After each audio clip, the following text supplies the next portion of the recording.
Siwmai, fe enw yw Cyffin a dwi jyst i benni fy mlwyddyn cyntaf o astudio hanes a gwleidyddiaeth yng Ngholeg Fitzwilliam yng Caergrawnt.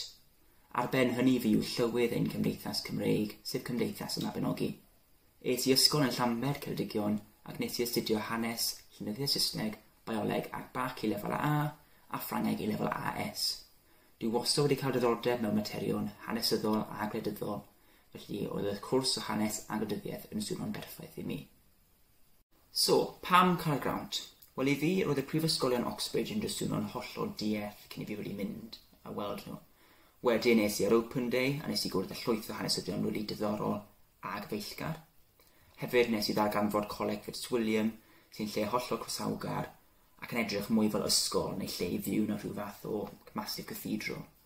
So nath hynny wneud fi teimlo lot yn mwy gyfforddus gyda'r syniad o astudio yng Caergrawnt. Ac hefyd, jyst mae'r cyfle i siarad gyda pobl sy'n arweinir yn ei maes am eich gwaith chi yn jyst cyfle anghygol i ddatblygu yn academaidd ac fel person hefyd. Yn y cwrs hanes a gwleidyddiaeth, mae gyda chi'r cyfle i astudio'r darnau gorau o'r cwrs hanes a'r cwrsiau gwleidyddol. Yn fy mlwyddyn cyntaf, astudiais un papur hanes, 2 papur gwleidyddol ac un sy'n special i'r cwrs sy'n farch o'r ddwy. So dewisais Ewrop rhwng 1715 ac 1880 sy'n gynnwys pethau fel y chwyldro Ffrengig, y chwyldrodau 1848, y chwyldro diwydiannol a lot mwy, fel Napoleon fyd. A mae 2 papur gwleidyddol yn gorfodol, so yn nhw nes i ddysgu am loads o bethau fel Hobbes yn ystod rhyfel Cartref Lloegr, ffeministau'r 80au, Gandhi, y trefn rhyngwladol a newid hinsawdd fyd, gyd yn y 2 papur na. Hefyd, yn HISTPOL mae'n rhaid cymryd evidence and argument sy'n neidio o gwmpas pynciau a'n trio gwella sgiliau chi fel hanesydd a fel rhywun sy'n astudio gwleidyddiaeth. A wedyn mae yna 3 hir y diwedd hefyd, so oedd un fi am byti Gandhi, Nehru a Nasser a fel os oedd nhw wedi cael eu dylanwadu gan sosialaeth. Blwyddyn hyn dwi'n mynd i astudio hanes Prydain ers 1880 gan ffocysu ar pethau fel cymdeithasaeth a economaidd y lle, a dwi'n hefyd yn gobeithio neu 3 hir am byti Gwleidyddiaeth Cymru, ac dwi'n mynd i astudio gwleidyddiaeth Bolivia, Brazil, Ffrainc ac yr Almaen yn rhywbeth enw Pol 4. So, y peth gorau. Wel i fi, y peth gorau am byty'r cwrs hanes a gwleidyddiaeth yw'r cyfle i gwrdd â phobl.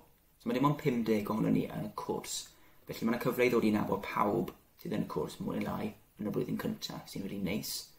Felly dwi wastad yn taro mewn i pobl ar y stryd sy'n gwneud hanes gwleidyddiaeth, yn cymdeithasau hefyd, ac yn enwedig yn y Cambridge Union, sef y cymdeithas dadlu. So hefyd, rydych chi'n rhannu pynciau gyda pobl sy'n astudio hanes a'r cwrs HSPS, felly dwi'n ffrind eitha dda gyda hanesyddion a HSPSs yn yng Ngholeg, os ni'n mynd i lectures gyda'n gilydd ac ati.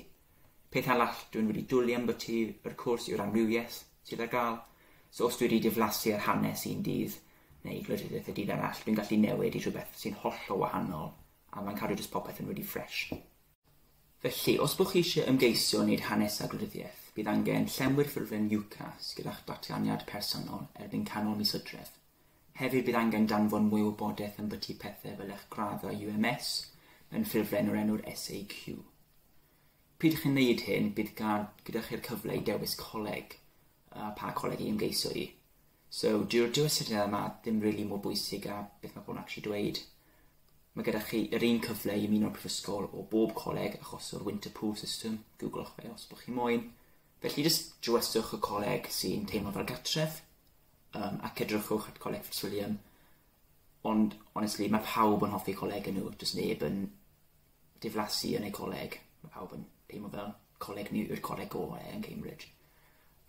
So wedyn, mae rhai colegau yn gofyn i chi cymryd arholiad ar ddiwedd mis Hydref. Oedd un fi ar Halloween, yna bach yn spooky. Ac os mae popeth yn mynd yn iawn, bydd eich coleg yn wahodd chi gyfweliad yn mis Rhagfyr, ac os bod nhw'n moyn chi, bydd nhw'n rhoi cynnig i chi yn mis Ionawr. So, gradd mae'r cynnig yn gofyn am rhan fwyaf amser am hanes a gwleidyddiaeth yw A-seren AA, heb gynnwys y washback wrth gwrs. Ond mae lot o bobl yn dod i'r prifysgol ar ôl colli un gradd, enghraifft nes i cael cynnig A-seren AA, a nes i dim ond cael 3A, ond oedd ffits yn iawn gyda hwnna, sy'n eitha neis. Felly, nesaf hoffwn rhannu unrhyw tips ymgeisio sydd da fi am sut i wneud cais llwyddiannus i astudio hanes neu hanesau gwleidyddiaeth yng Caergrawnt. Falle bydd rhai manylion wedi newid bach achos o'r pandemig, ond dyle popeth mwy neu lai bod yr un peth. Dylech chi edrych yn gyntaf, dylech chi edrych os bod unrhyw cystadlaethau treithaw sydd ar gael, sydd o diddordeb i chi. So nes i ennill un o'r wobrau Bellicot Prize, sydd wedi cael ei greu gan Pynciau College. A nes i ysgrifennu ambiti'r cenedlaetholdeb Cymreig, Catalan a'r Baltic countries yn yr 20fed country ganrif. Os bod chi'n gallu ateb y cwestiwn mewn ffordd wahanol i bawb arall, byddwch chi'n offi'n sefyll mas. So nes i siarad lot am bethau, dwi'n nabod lot am byti fel y Senedd, a iaith Gymraeg, a cenedlaetholdeb Cymru, sy'n hollol dieth i bobl arall. So wedyn oedd yn diddorol iddyn nhw, a dyna un rheswm dwi'n meddwl nes i wneud yna yn hynny. So os bod chi'n gallu siarad am rhywbeth, bydden nhw ddim yn gwybod am byti, bydd chi mantais mawr yn mynd mewn i'r pethau fel yna.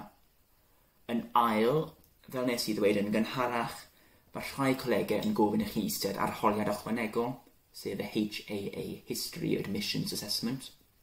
Does dim angen adolygu unrhyw beth penodol, achos cymharu ffynonellau yw'r mwyafrif o fe, a ffynonellau dyd i chi byth wedi weld o'r blaen yw'r holl pwynt o'r thing.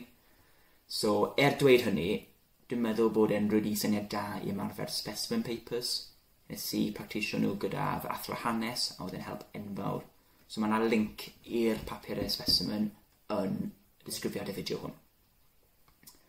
So, yn trydydd, yn y cyfweliad, dwi'n meddwl bod e'n hynod bwysig bod chi'n negu barn. So dim prawf yn byti faint o ffeithiau chi'n nabod i'r thing, ond sut ych chi'n meddwl i beth mae'r prifysgol mwyn gwybod. So enghraifft, nes i cael erthygl o'r Guardian, i ddarllen yn sôn byti Bolsonaro, Trump, Marine Le Pen, a pam nhw'n poblogaidd, a ni'n anghytuno gyda'r thing entirely. So nes i esbonio pam ni'n anghytuno'n llwyr, a dwi'n meddwl oedd hwnna'n help fawr. So chi'n gallu ymarfer mynegu barn gan darllen yr opinion pieces sydd yn y Guardian, neu'r Economist, neu'r Post, neu beth bynnag. A wedyn ymarfer be byddwch chi'n dweud, os bod unrhyw fel problemau gyda dadl sydd wedi ei greu, a wedyn os bod chi'n cytuno neu anghytuno gyda. Un peth arall yw bod e'n really bwysig i behafio fel eich hunain yr arholiad. Triwch peidio bod yn rhy stressed, bod e'n hollol arferol i bod bach yn nerfus cyn yr arholiad, nid yr arholiad y cyfweliad. Ond does dim disgwyl i chi bod yn expert gyfan gwbl yn yr arholiad neu'r cyfweliad. Maen nhw'n gwybod hynny. Maen nhw'n gwybod bod chi'n mynd i Caergrawnt i ddysgu, nid i gwybod popeth yn barod. Right. So un peth arall sy'n bwysig yw i ddim poeni am ateb y cwestiwn yn anghywir neu'n gywir. Bydd rhai o'r cwestiynau yn wedi anodd wrth gwrs, felly jyst triwch dangos iddyn nhw os bod chi'n gallu deall y cwestiwn. Meddwl o'ch ateb cyn siarad a wedyn rhoi eich barn. Os ydych chi ddim yn gwybod beth mae'r cwestiwn yn gofyn, jyst gofynnwch iddyn nhw i esbonio'r cwestiwn neu ail-ddweud y cwestiwn. Ac yn olaf, dwi'n meddwl bod e'n really bwysig i siarad am eich profiad fel Cymru. Siwr o fod, chi bydd yr expert yn yr ystafell yn sôn am bywyd yng Nghymru, gwleidyddiaeth Cymru neu dan o hanes Cymru. Felly, nes i sôn am Merched Beca yn fy nghyfweliad, ac fel nes i ddweud, nes i sôn am genedlaetholdeb Cymreig yn fy nhrwyddawd Pynciau. So os bod chi'n gallu siarad am rhywbeth bod neb arall yn gallu siarad am byti, obviously bydd am mantais mawr i chi yn y cyfweliad, yr arholiad neu yn treithawd. Felly, i gloi, dwi'n meddwl bod y cwrs hanes a gwleidyddiaeth yn anhygoel, mae'r amrywiaeth ar gael yn hollol wych. Os bod unrhyw gwestiynau gyda chi am fywyd yng Caergrawnt, am y colegau, am y cwrs, hanes gwleidyddiaeth, am ymgeisio yn gyfan gwbl, please gofynnwch un o ni. Gallwch danfon neges un o cyfrifau Cymdeithas Mabinogi, sef Cymdeithas Cymreig Prifysgol Caergrawnt.